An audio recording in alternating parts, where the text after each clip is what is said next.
अस्सलाम वालेकुम। तो ये हमारे पास एक वार्निंग आ रही है थ्रोटल वेल्व फेलियर, ठीक है।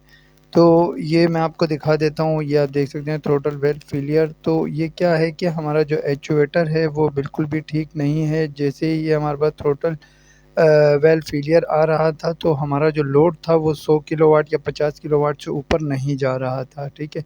उसके बाद जो है जब मैं इंजन के पास जाता हूँ तो ये आप देख सकते हैं, ये मैंने एक पिक्चर ली है, ये यहाँ पे जो है लॉक हो चुका था, ठीक है। उसके बाद जो है मैं आपको वीडियो में भी दिखा देता हूँ, ये आप वीडियो देख सकते हैं, यहाँ पे जो है ये लॉक हो चुका है। अब मैं इसको धक्का मारूँगा तो ये देखें, ये हमारा एक्चुएटर अभी नॉर्मल हो चुका है, ठीक है। हमने इसकी एक्सेल की सेटिंग वगैरह भी करवा दी थी, सब कुछ कर दिया था, लेकिन ये मसला हल नहीं हुआ। तो इसका एक ही हल है कि हमें जो है इसके एक्चुएटर को जो है चेंज करना पड़ेगा। तो इसका जो है थ्रोटल वगैरह भी हम लोगों ने चेक कर लिया था, तो वो भी फ्री था बिल्कुल। तो फ़िलहाल जो थी आज की वीडियो हमारी यहीं तक थी, तो मिलते हैं नेक्स्ट वीडियो में। अल्लाह हाफ़िज़।